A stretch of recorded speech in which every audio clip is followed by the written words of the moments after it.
Député de la France Insoumise de Seine-Saint-Denis. Bonjour Éric Coquerel. Des députés LREM dénoncent dans une lettre ouverte le silence de la classe politique française sur les violences en cours contre les manifestants de Hong Kong. On en parlait à l'instant.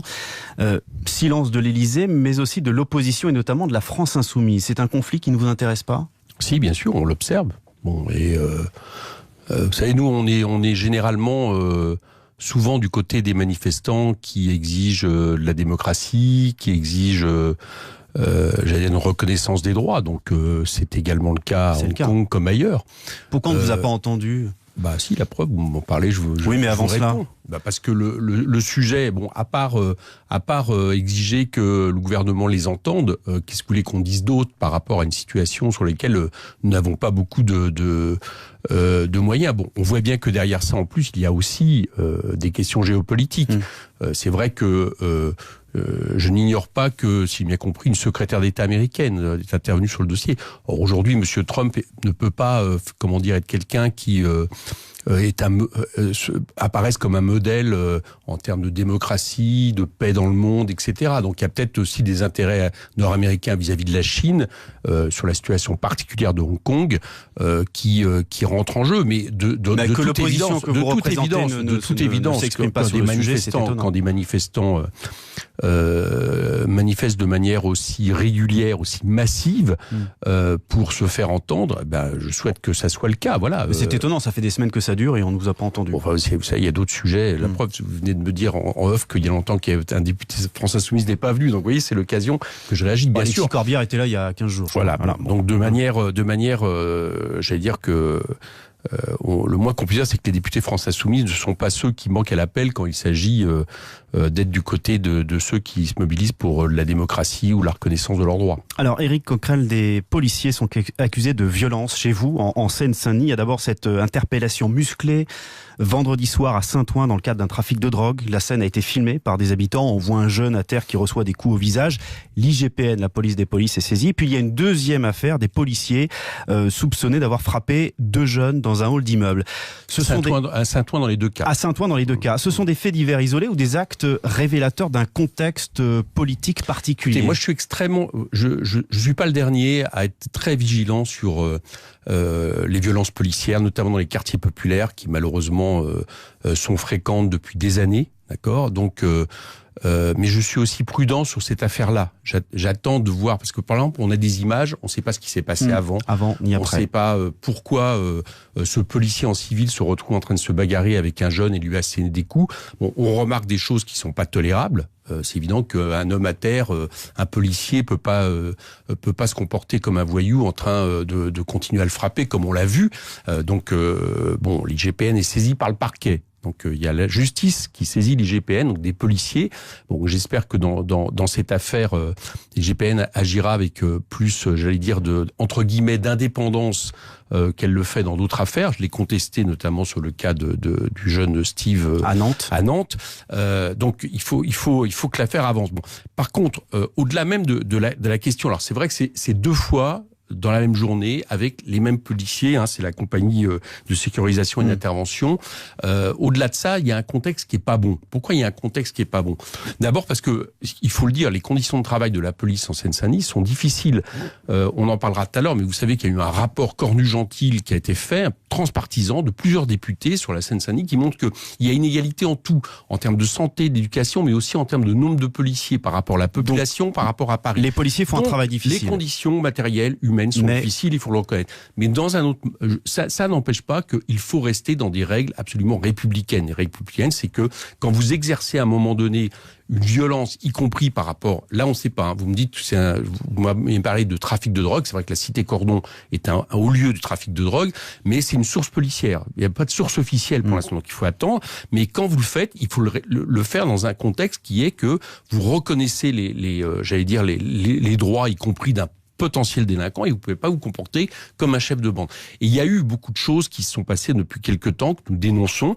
Je crois notamment que tout ce qui est intervention de compagnies spécifiques, de la BAC, extérieure dans un quartier, je pense que ce n'est pas une bonne méthode. Nous sommes pour revenir à une police de proximité, des moyens humains, des gens qui connaissent le quartier, qui ne sont pas considérés comme arrivant finalement dans un lieu où les problèmes se posent souvent. Et je termine là-dessus. il faudrait aussi le récépissé de contrôle d'identité. On l'a demandé, on l'a pas obtenu à l'Assemblée, j'ai porté un projet de loi pour faire en sorte que, justement, dans ce genre de situation, les droits de la personne interpellée soient reconnus et qu'on comprenne pourquoi des situations dérapent. Donc vous êtes prudent sur cette affaire, on l'entend bien. Je suis prudent, mais en même temps, évidemment, il faut que la vérité soit faite, et j'espère que pour une fois, l'IGPN va agir en conséquence. Éric Coquerel, 1 Français sur 10 dit approuver les dégradations de permanence de députés. C'était un sondage IFOP publié dans le JDD dimanche.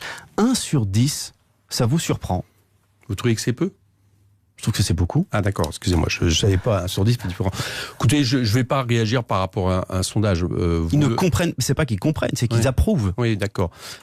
Ce qui se passe, c'est que, nous on pense que la violence n'est jamais une solution, d'accord? Elle n'est pas une solution parce que souvent elle se retourne contre les raisons mêmes pour lesquelles certaines personnes le font. Par exemple, non, mais pas des fois qu'on a dit ça. Excusez-moi, je pense qu'il faut être précis. Par exemple, le CETA, d'accord, qui est le sujet là depuis quelque temps pour lesquels des permanences de députés En Marche se retrouvent attaquées, en tout cas abîmées.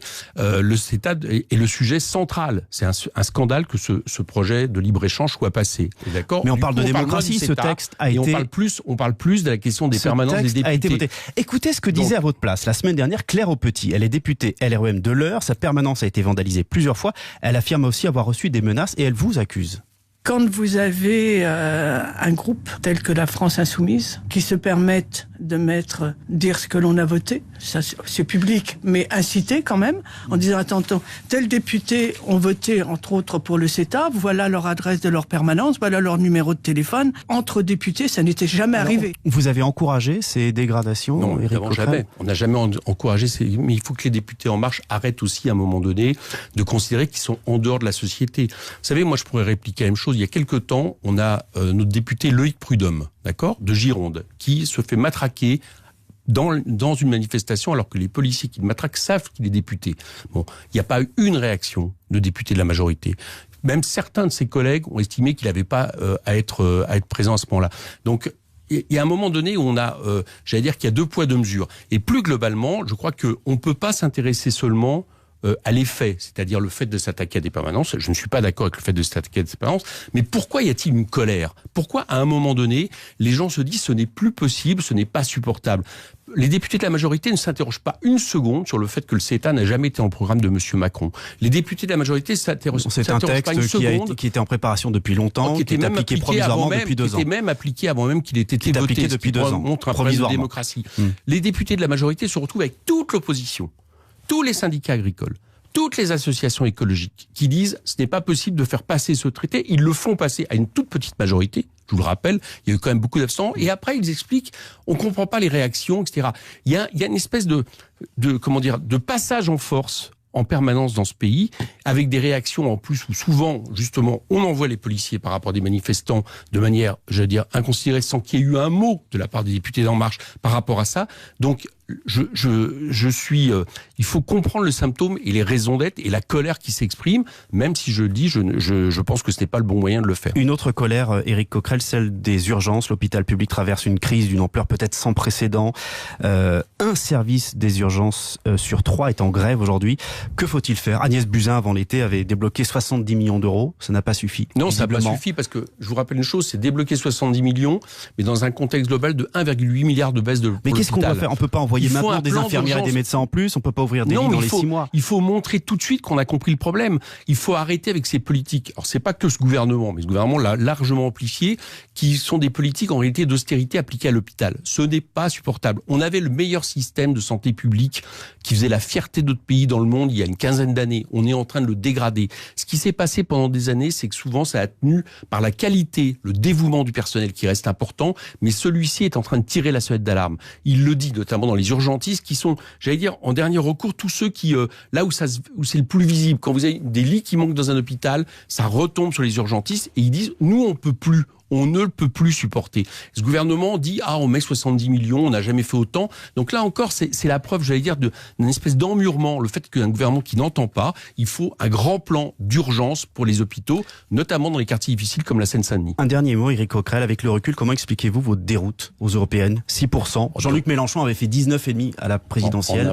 Qu'est-ce qui s'est passé? En un mot, ça va être compliqué. Moi, ce que je crois, c'est que c'est une élection qui a toujours été très compliquée pour nos couleurs politiques parce que on a un message où on dit il faut rompre avec cette Europe-là pour essayer, espérant construire une autre. Mais ça peut pas passer par le Parlement. Vous admettrez que c'est pas comme ça que vous mobilisez votre électorat. C'est pas que la nature de l'élection. Il y a peut-être aussi un problème Je pense que la nature de l'élection a été très importante, d'accord, et que nous sommes dans un contexte européen où voyons plutôt l'extrême droite progresser. Jean-Luc Mélenchon sera votre candidat en 2022? Moi, je l'espère.